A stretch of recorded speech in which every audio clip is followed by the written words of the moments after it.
在对付薛氏这一点上，也算是好事。但对公主不是。若公主当真和亲而去，来日与大越开战，她就会第一个死。你怎么知道一定会开战？因为薛叔断尾求生，公主和亲已成定局。还望谢大人不念当年上京途中，雪宁对您未谢之恩，以我一命换他一命，放他一条生路。可上一次我以救人恩情胁迫他放过张遮，这一次或许也能用这唯一的恩情恳请他相助。您曾告诉我要与命运抗争，就算已成定局，为了殿下我也要试一试，哪怕会有杀身之祸。是。你这是做什么？您曾说过对雪宁的百般照顾是为着4年前的救命之恩，雪宁知道阻止殿下和亲一定会给您招惹来麻烦。我并非此意。此事牵连过大，雪宁一人无法力挽狂澜，只得挟恩迫于您。只要殿下能留下，你我2人之间便互不相欠，恩怨两清。住口！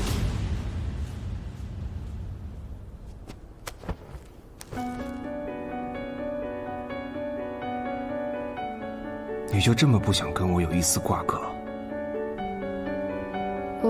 我不是。沈芷依，我会替你留下，但这句话，我不想再从你口中听到。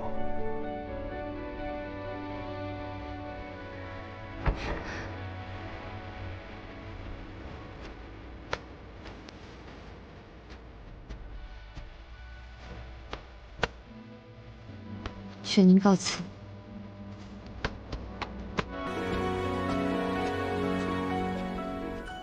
母后，大越亡我大前之心未死，谁知道他们会不会再次回眸？让芷依远嫁，这是要她的命啊！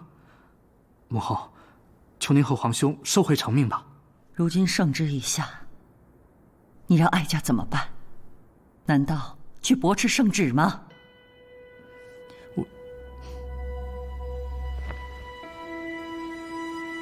母后为了二哥娶妻，为了薛家大计都能驳斥皇兄，到我这里便不可以了吗？芷依啊，你是大前的公主，就该有公主的担当。二哥，不必求他。父皇在时，母后只关心皇兄；后来皇兄继位，母后又为了薛家大计只在意二哥。我在母后心中又算什么呢？你也是哀家的亲生骨肉，难道哀家不盼你好吗？若不是薛叔在你皇兄面前谗言献媚，和亲之事也不会闹得如此这般没有回转的余地。薛叔能有今日，说起来也是母后一手栽培的。我有今日过，您就没有半分责任吗？芷依，权位荣华，说起来只是过眼云烟。只盼来日，母后能明白这一切。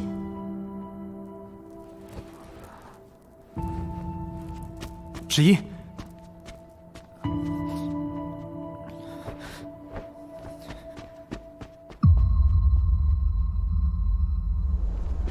芷依，芷依，芷依，你不能就这样被送去和亲，我再去求皇兄。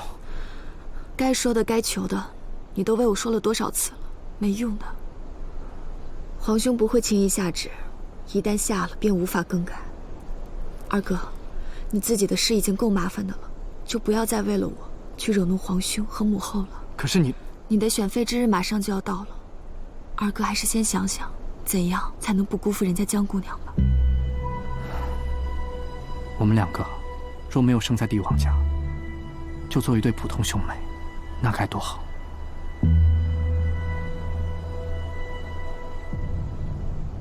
哎，你听说了吗？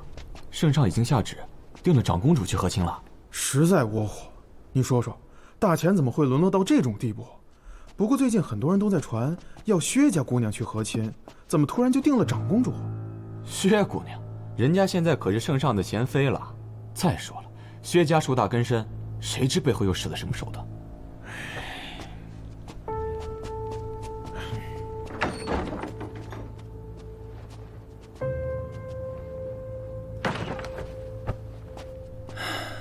你可想好了，当真要帮江雪娘？阻止和亲做不到，但可另想法子。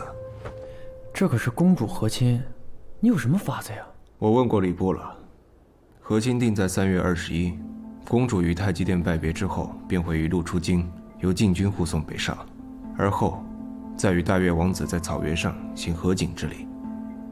若是在宫中动手，牵扯过大，易被发现，所以我让刀卿寻一死囚带在路上，于途中偷将公主唤出来，再放火烧了车辇。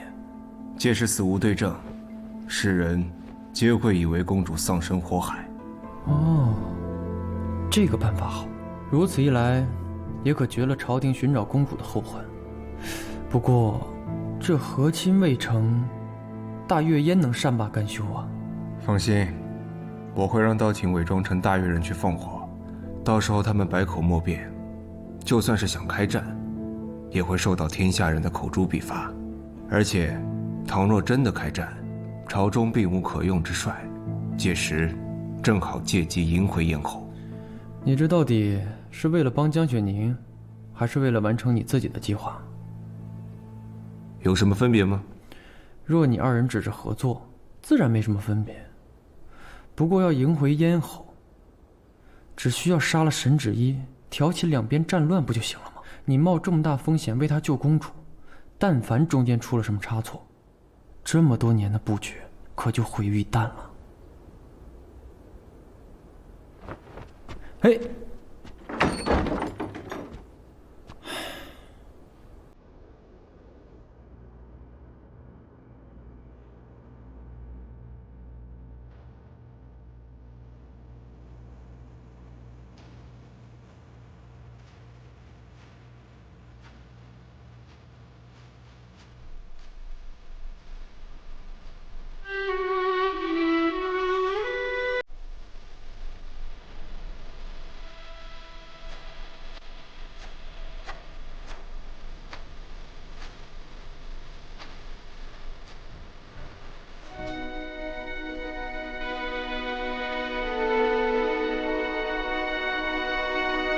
这天一亮啊，选妃之日便到了。看来咱们慧姐儿是铁了心了。常言道，女大不由娘啊，自古以来都是这样。也不仅是她一个人如此啊，还不都是因为你，把他们给惯的。哎，我就不明白了，我们一直都是独善其身的，你这次怎么会敢跟薛氏硬碰硬啊？是，夫人，是我上梁不正下梁歪。不过夫人呐，这女儿们都长大了，她们都有自己的路要走，咱们堵是堵不住的。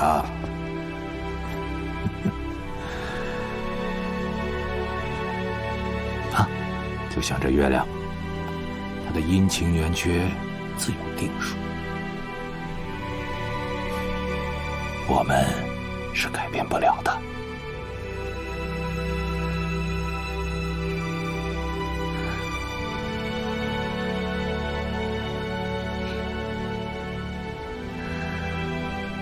母亲，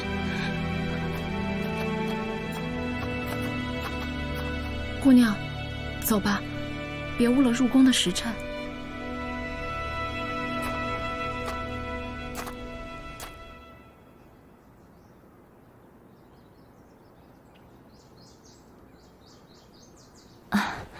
太后娘娘，要说江家那大姑娘啊，端庄大方，那学识和人品也是极佳的。殿下要是选了她，绝对称心如意。再说了，您和圣上不也亲近了吗？快回去坐吧。是。皇后娘娘到。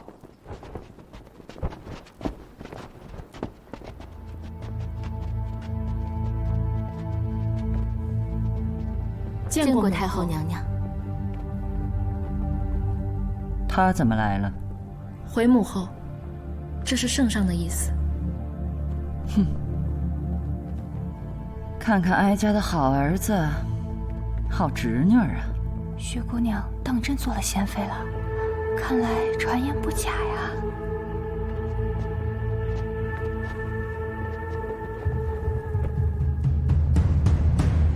今日这事儿与我没什么关系，我就来走个过场。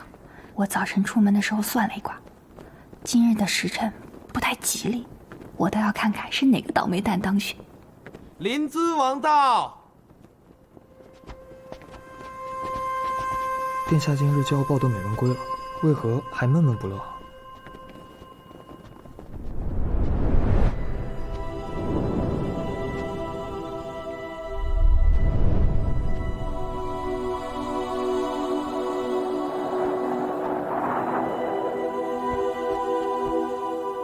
殿下选中心仪之人，只需将代表正妃之位的牡丹赠予便可。至于侧妃，则赠予乐器。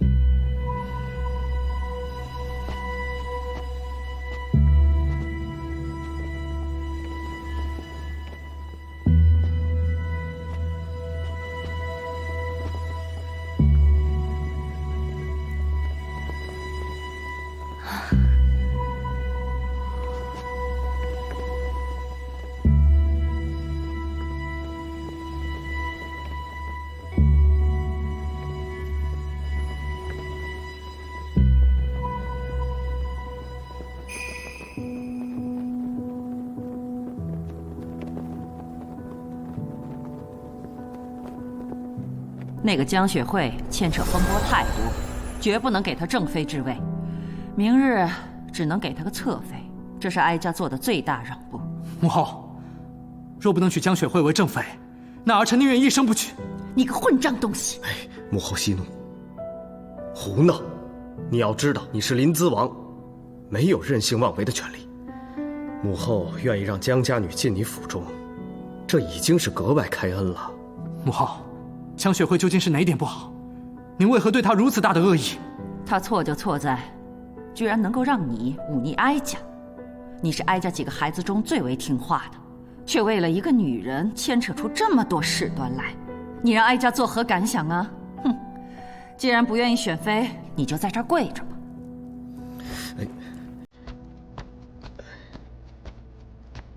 母后因为薛贤妃的事已是气得厉害。二弟啊，在你成婚之后就要分府令主的正妃、侧妃，有那么重要吗？来，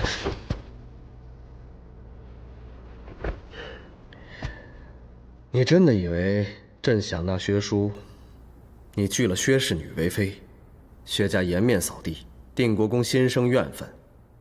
薛家掌握着兴武卫多年，纵然被揪住了几桩旧案的把柄，但也没有查到什么实证。况且薛家在朝中势力盘根错节，轻易撼动不得。朕纳薛叔，既是为了你，也是为了平衡朝堂势力。是我给皇兄添麻烦了。二弟啊，你要明白，今日母后给的是宫花，可若你执意选江雪慧做正妃，那赐下的便会是毒酒了。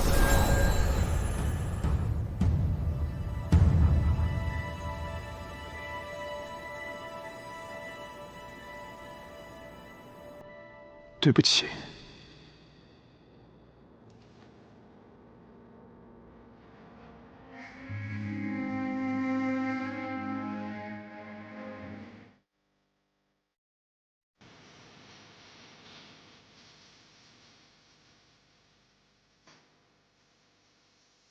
事在人为，若没试过，又怎知道不可以？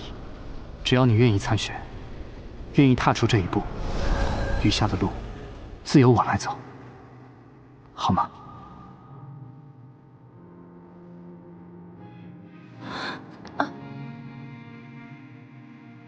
江大姑娘，这是要拒绝赐婚吗？你可要想仔细了。江姑娘，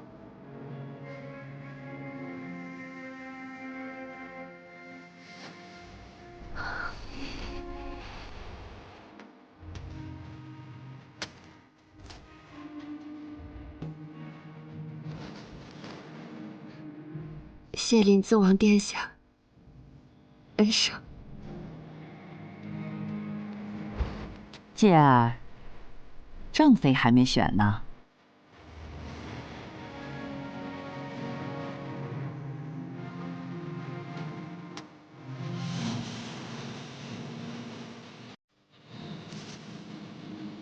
我？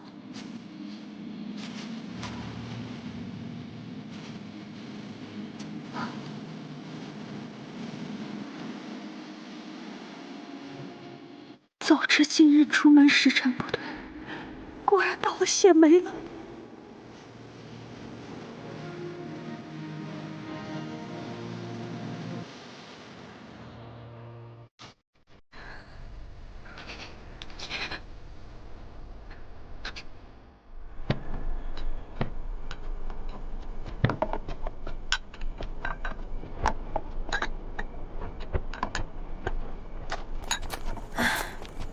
大姑娘真惨，侧妃说的好听，其实就是妾。正妃用牡丹，她却只能用月季，处处都得低一头，想想就心疼。走吧。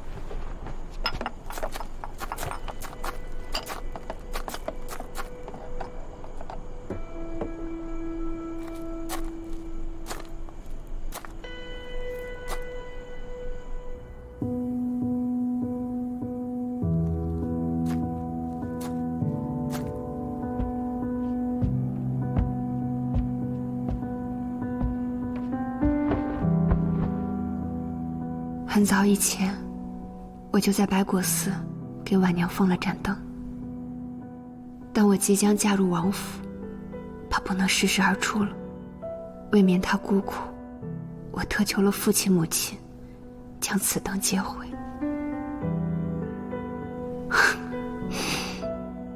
我做了这么多努力，最后却换来这个结果。现在你应该开心了吧？以往我的确是嫉妒你、憎恶你的。你用了我的身份，占了我的亲情，享了我的富贵，可我却偏偏什么都不如你。我处事笨拙，易躁易怒，越想做好却越做不好，反而叫旁人看轻。可最近一段日子，我发现我娘待你好，却也处处约束着你。满京城的大家闺秀，人比人，倒叫人不敢犯错。我便想，若是我想那荣华富贵，占那亲情身份，却要过这样无趣的生活，做如此凉薄之人，我只怕心不甘，情不愿。难道你在那乡野间，就能心甘情愿吗？你想不想知道婉娘是个什么样的人？其实你一点都不像她。自我记事起，她就是一个很有脾气的人。那时候我们住在乡间，因为是被府里赶出来的，所以有很多人欺负我们，说一些风言风语。我很害怕，可他都会从屋里走出去，笑着一句一句骂回去。别跟他废话了呀！哎呀，你就走，搬出去搬来的人，什么人？走走走，我们说有规矩。嘿，走。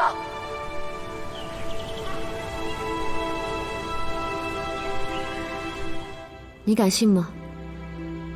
即使在那样的穷山恶水里，他依然每天都会把自己打扮得漂漂亮亮。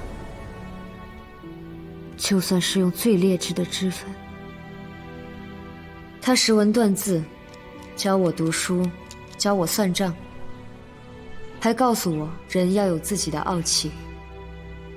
那时，婉娘是我所能见到的最不一样、最漂亮，也是最厉害的女人。可可他看我的眼神有时却很出离，仿佛是在透过我看着另一个人。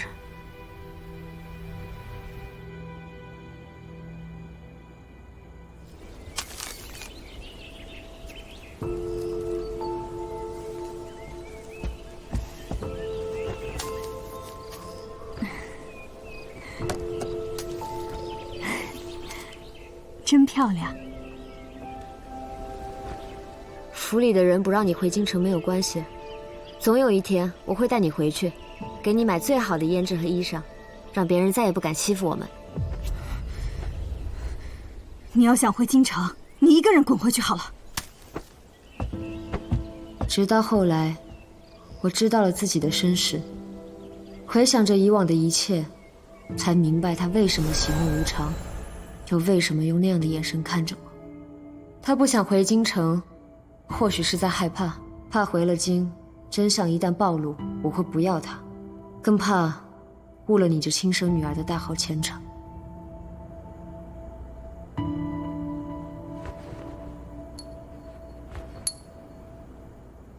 婉娘临去前拉着我的手，让我一定要把这只镯子给你。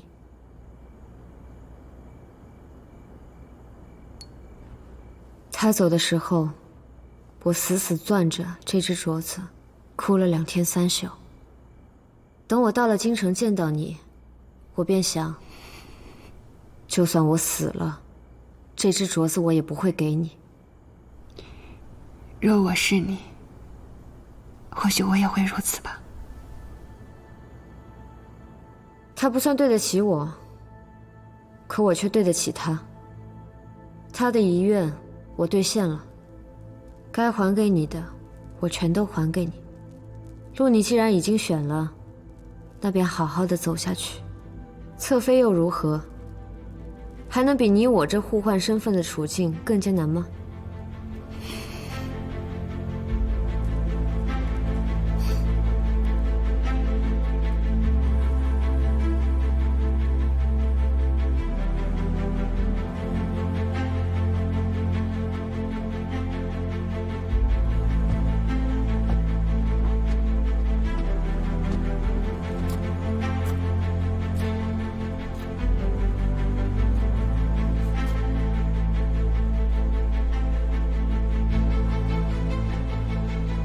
如今江雪慧的人生已与上一次不同，那公主的结局也一定可以改变。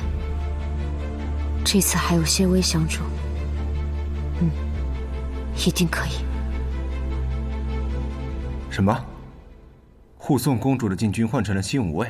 今日才传的旨意，皇后凤体微恙，圣上把和亲的所有仪程全都交给我那便宜妹妹负责。新武卫这段时日本是在刑部的调查之中，结果我那妹妹说了：“哎呀，空闲在此，白白耗费俸禄，不如领了这份差事，也好让禁军继续保卫皇城啊。”你说这不是闲的吗？贤妃不会知道你们的计划了吧？不管她知不知道，原本的计划是行不通了。那你打算怎么办？只能铤而走险，在宫中动手。这进宫守卫森严，尸体肯定运不进去。看来，只能在暗卫中选一个身量相仿的死士，来代替公主。这样，就算事情败露，也牵扯不到你。我去跟宁儿说一声。哎，我呢？待着。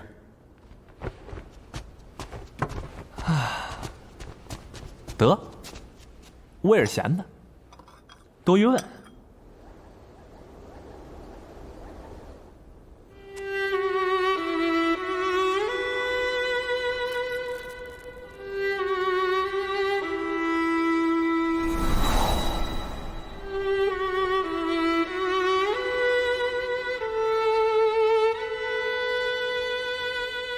今日旨意出嫁，何该高兴才是？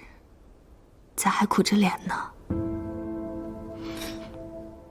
无论如何，总是要嫁人。只不过有人嫁得近，有人嫁得远。上姨疼我，但总归不能跟我一辈子。外头的天地，总要我自己去看一看；外头的风雨，也总要我自己去扛一扛。到了今日，哭只会让人看低，何妨笑一笑，拿出点气魄来呢？长公主殿下，今日殿下出嫁，圣上允了殿下昔日的伴读入宫来告别。本宫亦是殿下昔日伴读，也该来瞧一瞧才是。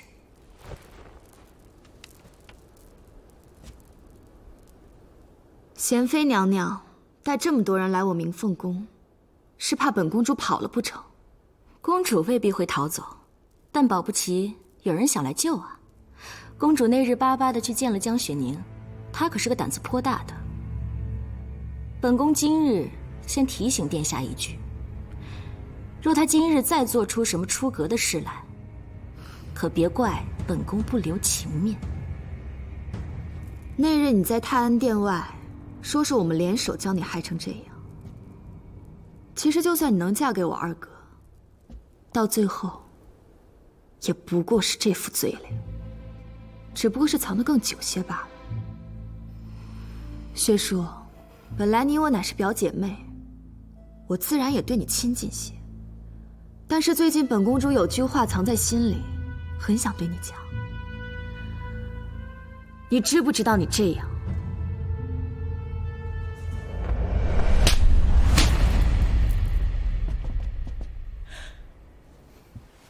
真的很下贱？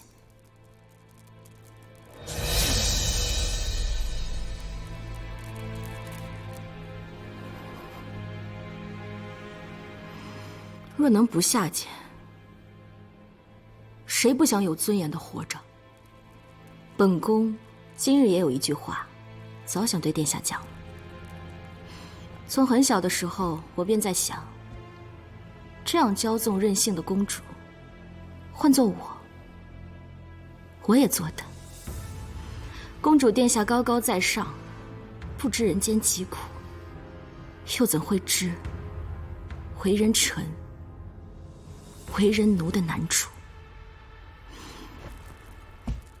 公主殿下，此去大悦，山长水远，望自珍重。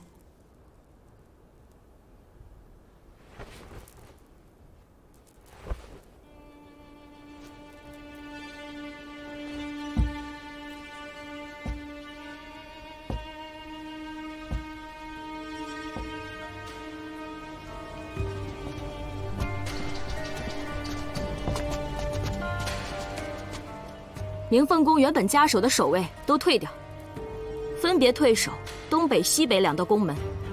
若无本宫之令，任何人不得擅动。另外，派个人好好盯着，若那江雪宁前来，立刻报与本宫。她与公主情深，本宫就不信了，她会什么都不做。是。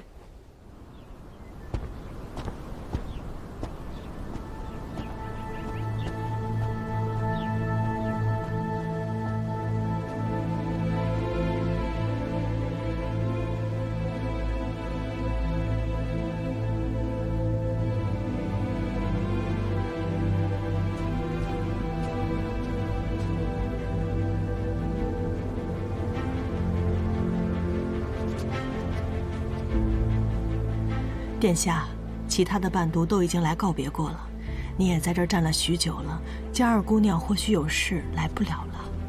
她会来的，一定会来的。贤妃既然换了守卫，定会有其他防备，留给你和公主单独相处的时间恐怕是不多。无妨，待见到公主之后，我会见机行事。替身我已寻好，他会提前安藏在鸣凤宫。酉时3刻，公主凤驾出宫，你最晚在酉时1刻，务必将人换好。我的人会助公主从顺贞门离开，这一去，她就不再有公主身份。你确定能说服她？公主曾对我说过，她向往宫外自由自在的生活，她一定会答应的。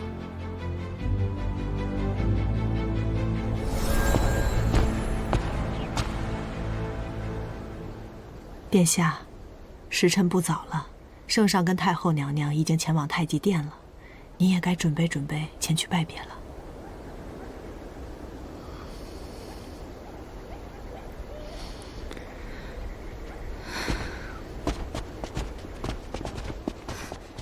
殿下。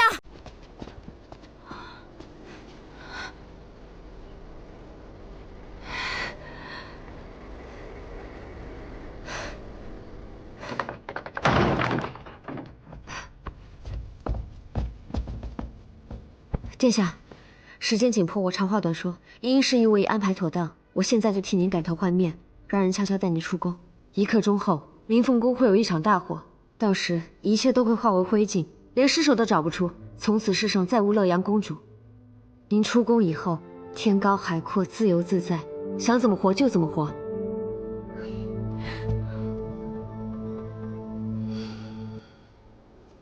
殿下，宁宁。我不能走。殿下，您那日在白果寺说过的，不想生在帝王之家，想要逃离皇宫，去寻那海阔天空的。傻宁宁，那些都是酒后的玩笑话，怎可当真？怎么会呢？您出宫来寻我，不就是不愿意和亲吗？既然不愿，为什么要去？我都安排好了，您只要逃离这四方宫墙，就能摆脱不由之命。你为我安排这么多，我很开心。可是宁宁，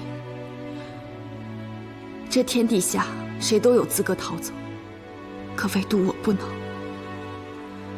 还记得谢先生曾在课上说：“识君之路，忠君之事，实声名高，为声名己。公主的尊位，皇室的尊崇，这并不是从天而降。天下赋税，万民徭役，锦衣玉食以供。我在宫中素行骄横，所知不多。也是那日你带我看了京城，我才真正明白。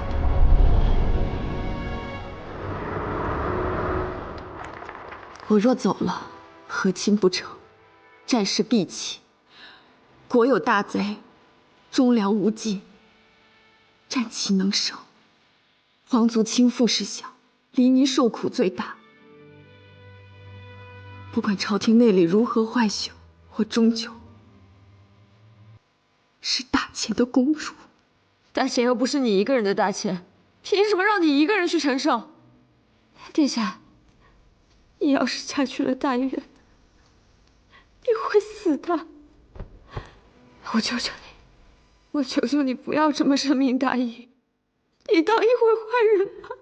我哪里是深明大义啊？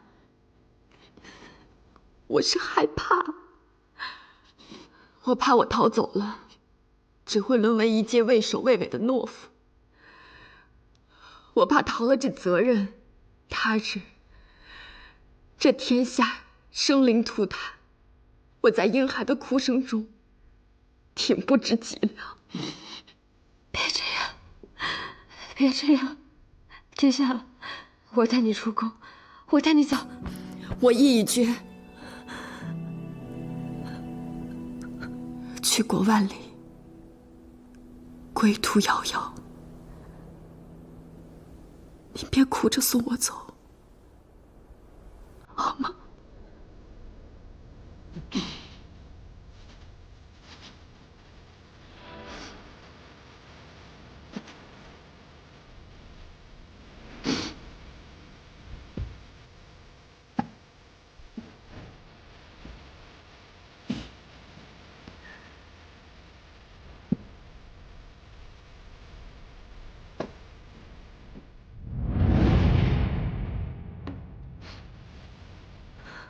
你曾对燕离说过，他来日一定会成为叱咤疆场的将军。这一次，也祝福我，好不好？待得他日燕陵率大前铁蹄踏破大越之时，带着这破故土，再来迎我，还于故国，归子故都。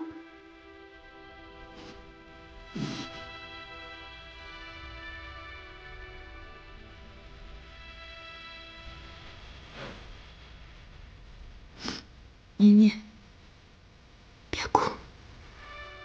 既然来了，那就再为我画一次落英妆，可好？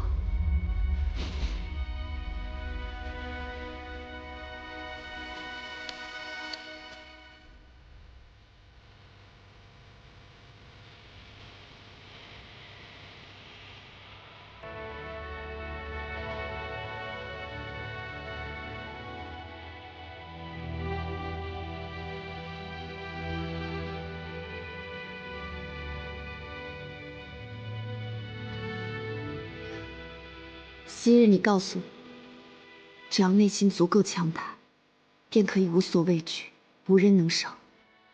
年年，我现在是什么都不怕了，你也不必替我担心。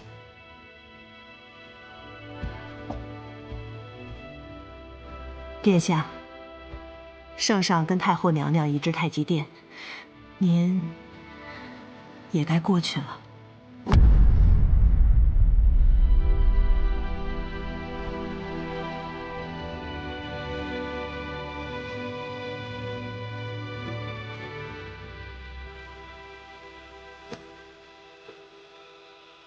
年年，往后我不能再护着你了。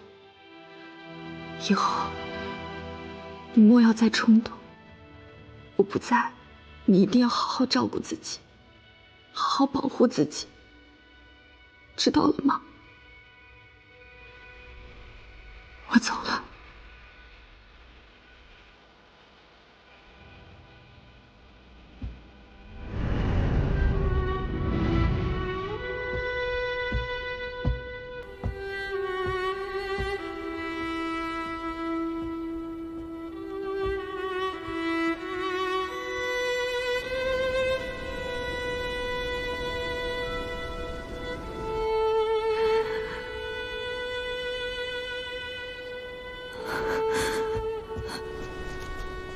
殿下，我答应你。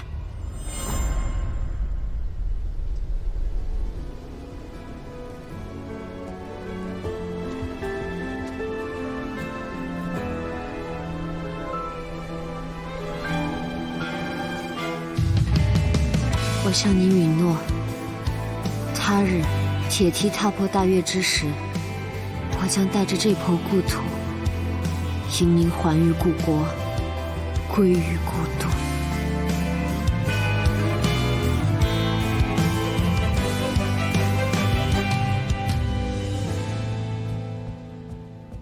娘娘，江二姑娘到明凤宫了。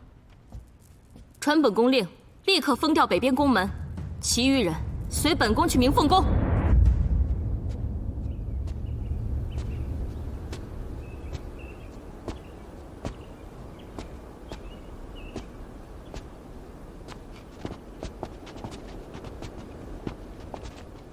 他竟什么都没做。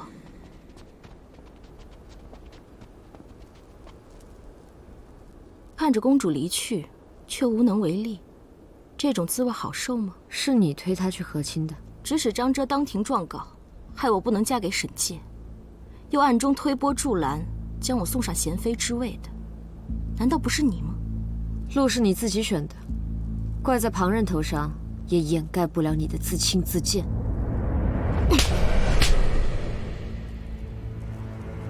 自轻自贱又如何？今日我位尊，你位卑，沈芷仪离宫不过是一个开始。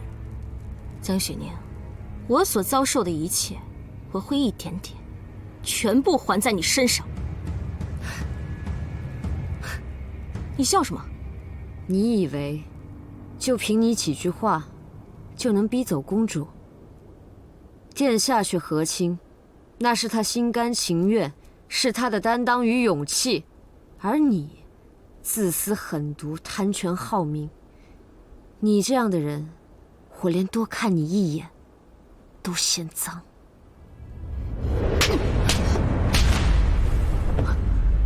好啊，江雪宁，你看不起本宫，本宫就要让你看看，像我这样的人能做什么。